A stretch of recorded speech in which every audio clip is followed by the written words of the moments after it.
Hello everyone, कैसे हैं आप सब। आई होप आप सब अच्छे होंगे।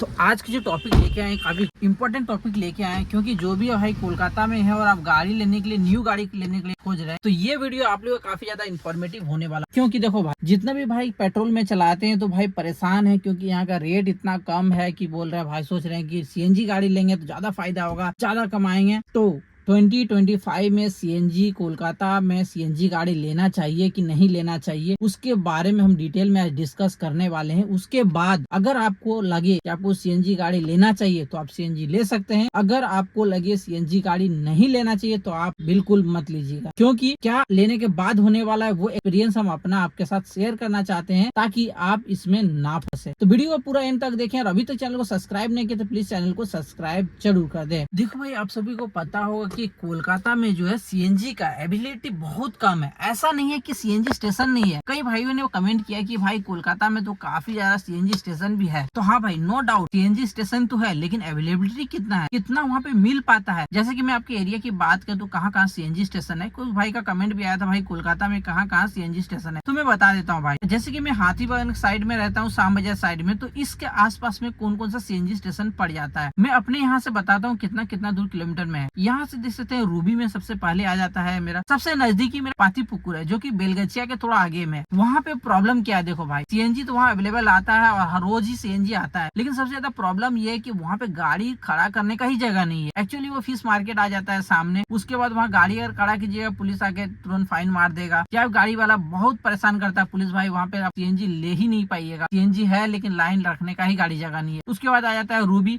रूबी में अलग ही लोचा है भाई, रूबी में भी प्रॉब्लम है। आपको यहाँ से 13 किलोमीटर पड़ जाता है। उसके बाद यहाँ से 13 किलोमीटर पड़ जाता है सोदपुर। सोदपुर का जो सीएनजी स्टेशन है, वहाँ गाड़ी रखने की कोई दिक्कत नहीं है, लेकिन बात यह कि वहाँ पे कब आएगा सीएनजी कि नहीं आएगा आपको पता कैसे चलेगा। अगर आप सुबह को चले गए और सीएनजी वहाँ आया ही नहीं, सुबह को आया 12 बजे, तो आप वहाँ पे इंतजार कीजिए 3-4 घंटा। तो 3-4 घंटा भाई वहाँ पे इंतजार कीजिए, तब तो भाड़ा भी खर्च सकते हैं। 4 घंटा में कम से कम 800-900 रुपए का तो काम कर ही लेंगे आप। तो 900 रुपए का काम कर लेंगे तो आप सीएनजी के लिए इंतजार करेंगे वहाँ पे 4-5 घंटा, तो आपको तो समय बर्बाद हो रहा है भाई। आप तो कमाने के लिए निकले है ना, तो ये प्रॉब्लम है। उसके बाद शाहपुर जी 24 घंटा अवेलेबल रहता है, तो शाहपुर जी में भाई भूल ही जाइए।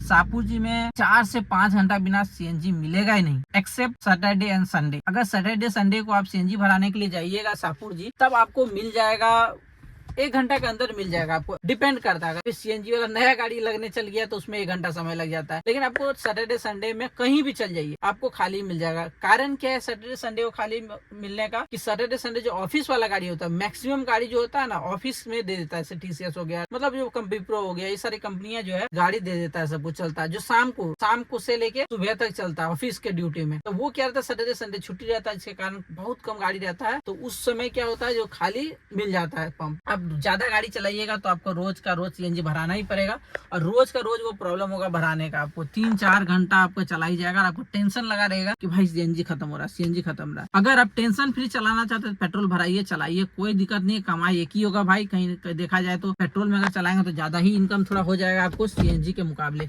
भले ही आपको कॉस्ट फ्यूल का कम पड़ रहा है, लेकिन अर्निंग तो कम हो रहा है ना। और अगर आप अपना गाड़ी ड्राइवर को चलाने दे रहे हैं और सीएनजी में चलाने बोल रहे हैं, तब तो भूल ही जाइए। ड्राइवर बेचारा 4 से 5 घंटा सीएनजी में खड़ा रहेगा। उसके बाद दूसरे दिन आएगा, आपको चाबी थमाएगा, बोलेगा भाई राम राम, चलते हैं, आपका गाड़ी हम नहीं चला पाएंगे। ऐसा सिचुएशन हो जाएगा। इसीलिए अगर आप खुद ड्राइवर करेंगे या खुद गाड़ी ले रहे हैं, तब सीएनजी वाला आप ले सकते हैं, लेकिन आप समय आपको सीएनजी भराने में लगेगा, ये पहले ही सोच के लीजिए, नहीं तो फिर बाद में आपको डिसअपॉइंट हो जाएगा काफी ज्यादा। पता नहीं कब तक ये सीएनजी अवेलेबल होगा कोलकाता में। पता नहीं क्या गवर्नमेंट कर रही है, इतना सीएनजी गाड़ी जब आ रहा है बंगाल में, तो गवर्नमेंट को सोचना चाहिए कि इसका सुविधा भी देना चाहिए। ये वीडियो ममता बनर्जी के पास पहुंचाइए, ताकि कुछ एक्शन ले हम लोग के लिए। सीएनजी वाले के लिए इतना परेशान है भाई, परेशान हो जाता है भाई। 3-4 घंटा जब सीएनजी लाइन लगाइएगा ना, तब का हालत खराब हो जाएगा। काम करने से ज्यादा आपको परेशान हो जाइएगा लाइन में खड़े खड़े, और बार बार गाड़ी बंद कीजिए, फिर गाड़ी बंद कीजिए, फिर चालू कीजिए, थोड़ा आगे बढ़ाइए। लाइन में भाई एकदम रेंगते हुए चलता है लाइन एकदम, और उससे बैटरी पे भी इफेक्ट पड़ता है, फ्यूल भी ज्यादा जाता है, बार बार गाड़ी ऑफ करना, ऑन करना, ऑन करना। ये सारे प्रॉब्लम है भाई सीएनजी का। अगर ये सारा झेल सकेंगे आप, तो आप सीएनजी गाड़ी ले सकते हैं। लेकिन एक और बात है इसमें, अगर आप पेट्रोल गाड़ी ले लीजिएगा और कुछ दिन बाद सीएनजी अवेलेबल हो जाएगा तब आपको फिर नुकसान हो जाएगा। क्यों? क्योंकि मार्केट का जो हालत है इतना कम रेट देता है, सीएनजी वालों को ही पोसाय होता है, पेट्रोल वालों को बिल्कुल पोसाय। 105 रुपया लीटर पेट्रोल है और 14-15 का माइलेज अगर 16 का दिया तो क्या ही माइलेज दिया, क्या बचेगा ड्राइवर को। ये सारी प्रॉब्लम है भाई। काफी सोच समझ के गाड़ी लीजिएगा। अगर गाड़ी ले रहे हैं तो सोच समझ लीजिए, आपको जैसा अच्छा लगे उस हिसाब से। मैंने आपको प्रॉब्लम बता दिया हूँ क्या क्या प्रॉब्लम आता है। अगर आपको लगे तो ही आप गाड़ी लीजिएगा 2025 में सीएनजी गाड़ी, वरना आप थोड़ा वेट कर लीजिए, सीएनजी अवेलेबल होने दीजिए, उसके बाद ही लीजिएगा सीएनजी गाड़ी। मैं आपको ये भी नहीं बोल रहा हूँ कि आप पेट्रोल गाड़ी ले लो, मैं आपको ये भी नहीं बोल रहा कि आप सीएनजी गाड़ी ले लो।